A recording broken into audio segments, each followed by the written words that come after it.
Hello, everyone. We are the Pittsburgh HaCARDS, and our project is on ID and badge scanner security.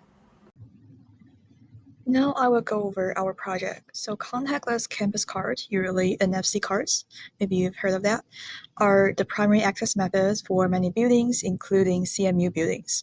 So those cards contain vulnerabilities, and there are tools that can be used to clone the student card. We want to make a similar cloning tool, but utilize hardware features of an Android phone, so users can clone a card without the tools, but with a mobile app in their phone. We also want to try emulate the card in an Android device, making our app a digital wallet. This will be hard because Android physically doesn't support the protocol we need for emulation. So how does the NFC card works? So at first, the reader will continuously emit an RF field, and when the card is close enough to the reader, its internal coil will harvest the energy, and the reader will pull a request asking for the unique identification of the card. And then the reader sends a challenge, which is a random number or some other number, to the card.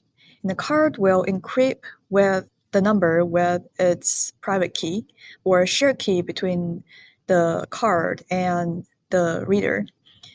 And then this card will send back the response. And then the reader will verify with its own key and see if the encrypted text is right. After that, after verification, the reader know that this is the valid card. So for state-of-the-art protocols, there are several very great models and protocols currently we're using for NFC cards. One that CMU is using is HID, and HID has challenge answer protocol, which also called challenge response protocol, and is the protocol we just introduced that the scanner will send a nuance, and then the card will perform a calculation on nuance using its private key, and then send the encrypted text back. So the key itself is burned into the card and it's never sent explicitly, so it will never be copied. So other state of card, one is MyFair Disfire EV3. It's owned by NXP. Its contactless smart card is encrypted with 3 DES, which is applying the data encryption standard for 3 times, and AES 128, which is advanced encryption standard with 128-bit key. It also uses challenge response, which just introduced. So the reader send random number, the card encrypt it with its own key and send it back, vice versa. They will authenticate each other, and the key itself is never sent. It has at most 32 applicants with different rolling keys, and it has some anti-clone features with transaction MAC, like secure, unique NFC message, and so on. Another state of the art is HID SE or SEALs. So it's made by HIB Global. For SE, it uses symmetric encryption based on AES 128, and for SEALs, it uses AES 256, so double the length of the key. It also uses response challenge, and it has multiple application. It has some other anti-clone features, which is SIO. The identities are packed, and they need private key to decrypt the identity, so it's even harder to clone. Sales can also update key with the Sales online platform and is part of the ecosystem of the card. There are many other state of the art. They're pretty much the same, like Felica Secure or Apple Wallet or Logic Advent. They have the similar techniques, but they have different ecosystems like challenge response, encrypted communication, and identity. Some have online platforms. They have multiple applications with different keys, pretty much the same, but they have different market share and they're designed by different company in different countries and used in different areas. As for our topic specific section, one of the most important things would be the MyFair Classic cards. On the image to the right, this is a actual NFC reading of one of our team members' CMU cards. And as you can see, it is a MyFair Classic card. And just for context, the MyFair Classic card is actually considered to be insecure. And although their encryption is called the Crypto One cipher, and even though it's proprietary and it's not open source, it has been broken for some time now, and this has led to attacks such as key recovery, brute forcing authentications, cloning, and most recently, an exploitation of a hidden backdoor key, which allows the threat actor to actually read all the memory contents. And so, while the HID, Signo and I-class badge scanners are considered to be, some of the more modern badge scanners with these new cryptography and all that stuff. Unfortunately, it does still support some of these older generation legacy cards, such as the MyFair Classic, which is vulnerable.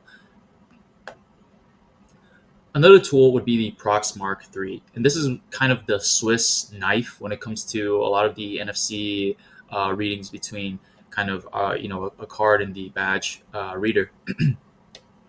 Some of the more important modes would be the reader slash emulation mode, and basically the Proxmark 3 can basically act like the RFID reader, and it'll send all the legitimate commands and whatnot to the MyFair Classic card, and this can kind of probe, and we will be able to simulate the actual card behavior.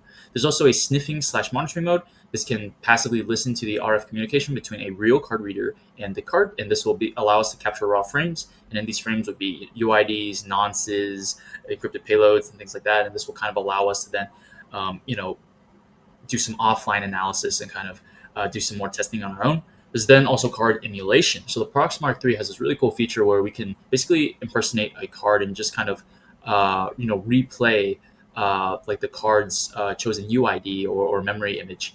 And so this would be a really, really important feature that we will need when we are trying to clone the cards. This project will test both card cloning and NFC emulation by using cracking tools to attempt to recover the card's authentication credentials. We will test on actual readers to see if we can attempt to satisfy its challenge response protocol and test the feasibility of emulating the NFC signal on an Android device. An additional stretch goal is to integrate the RFID or NFC cracking tool's core logic directly into an Android application.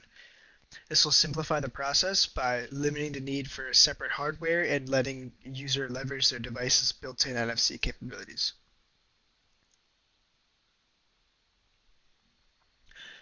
One of our key deliverables is to create a fully functional MyFair class card clone that authenticates to Carnegie Mellon badge readers.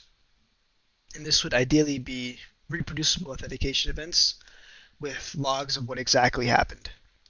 One of our reach deliverables is a NFC cracking app. This would function as a Proxmark device and be able to clone a MyFair Classic card or force the cryptographic keys or emulate the credentials directly from the device to authenticate with the readers.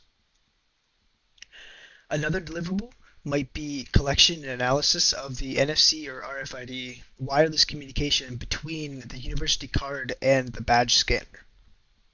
Using a Proxmark device in passive sniffing mode, we can capture and document the complete low-level data exchange, including the authentication, which is what we're most interested in. Our last reach deliverable will be to create an Android NFC emulation that reproduces the reader-facing signal and completes the same protocol exchange as the original credential. Our project has 4 rough stages. The first stage is to get the tooling prepared. This would include things like getting rooted Android phones, fully rewritable NFC cards, and testing a Proxmark 3 with some basic NFC operations. After our setup, we will move on to initial research on how to achieve the different goals we laid out. The specifics are laid out under the initial research section. Next, we will be doing basic capability development, which is preparation to create our deliverables. The main transition here is to move from reading about how things work to doing hands-on work with NFC cards, namely making basic prototypes. Finally, we have capabilities integration.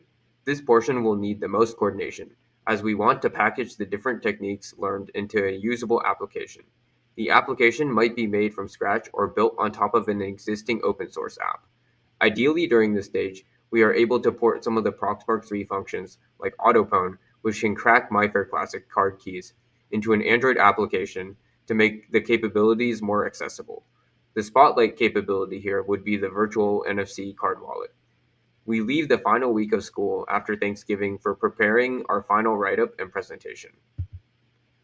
Upon searching the internet, we found that emulating a MyFair Classic card, the card type that our CMU IDs use, is not natively supported by Android.